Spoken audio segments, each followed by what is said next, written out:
Here with NSU head track coach Mike Heimerman. Mike, Jasmine Stills going to compete at the U.S. Olympic trials. She's going to jump Thursday evening in Eugene, Oregon.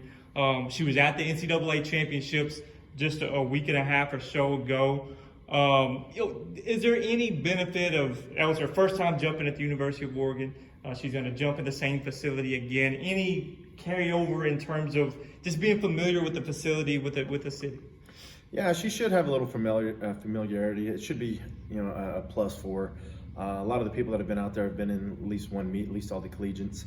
But it'll be big for her because nothing's new for her out there right now. Now there'll be some processes that will be new with USA.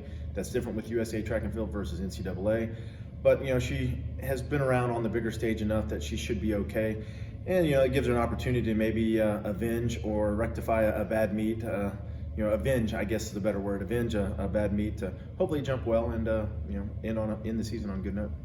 She's had a great season and a great career here at Northwestern State. That championships, she had a big jump, especially the second jump was just a small toe foul. She didn't get the mark that she wanted, but she had some big jumps.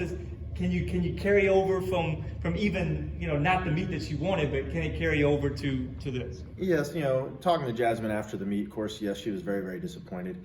And two, we went to dinner and we talked about a few more things. And she knows she had the jump that could have maybe won a national title, at least been top 3. So she knows she's a quality jumper. And yes, even when you have a bad meet, even when you're that good, you're going to have self-doubt, which she did. But then, Coach Stewart and myself talked to her a little bit, mostly Coach Stewart. And she knows that she had the capability to go out there and win that day, at least be top 3. So she knows she can do it. It's just, having to be consistent on the runway and make the changes that you can, that she needed to do that she didn't quite get done. But at least she's got an opportunity to rectify that. But, she's got the capability to be out there and to go on that stage and do something and maybe make the team. Northwestern State track and field has had a long history of putting people at these U.S. Olympic trials. We went back to 1980, and it could be even before that. But Northwestern State's had 2 Olympians, Lamar Carter in 2000, Kente Bell in 2004 and 2008. What's it mean just to have that NSU logo out there on the national stage like that? Well, it's just a long line, big tradition here. And it's kind of a neat tradition. I think, we were just talking about that before I got on the camera here is, as far as we can think back, even when Jerry Dyes was the coach in the late 70s, early 80s, and then Leon Johnson and Dean Johnson, and then now myself, as the head coach, we've had someone at the Olympic trials at least every year that we could think of, at least from 1980, but maybe before. So it means that, track and field's really, really good here at Northwestern State, not just from the coaches, but because of the athletes that we've had here. There's a lot of talent, track talent in the state of Louisiana and in East Texas where we get ours from. And, so it's been a huge honor, and it's nice that, with Jasmine's kind of keeping that streak alive this year. And it's just kind of a cool thing. Jasmine's had a history of coming up big on the big stage. What's it going to take to be an Olympian? It's only the top 3 in the country go. What in your mind? What's it going to take for her to do that?